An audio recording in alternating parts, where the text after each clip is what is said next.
আপনার সুস্থতাই আপনার আসল সম্পদ। আজ আমরা জানবো এমন একটি উপাদান সম্পর্কে যা আপনি হয়তো আগে জানতেন না।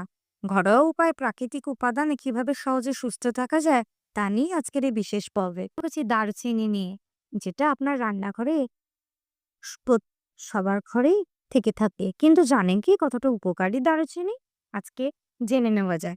রক্তে শর্করার মাত্রা নিয়ন্ত্রণ রাখে, ডায়াবেটিসে দারুণ কার্যকর, ওজন কমাতে সাহায্য করে, ফ্যাট বার্ন করে, ঠান্ডা কাশি কমাতে প্রাকৃতিক ঔষধের মতো কাজ করে দারুচিনি, পাচন শক্তি বাড়ায় ও গ্যাস অম্বল কমাতেও সাহায্য করে। এছাড়াও মস্তিষ্কের কার্যক্ষমতা উন্নত করে, স্মৃতিশক্তি বাড়াতে দারুচিনি জুড়ি মেলা ভার। কিভাবে ব্যবহার করবেন? এক দুধ বা গরম জলে ১ চিমটি দারুচিনি পাউডার মিশিয়ে খেতে পারেন প্রত্যেক দিন। তাহলেই মিলবে সুফল। এটি শুধু মসলা নয়, এটি আপনার সুস্থতারই চাবিকাঠি। তাহলে আশা করছি ভিডিওটি ভালো লাগবে।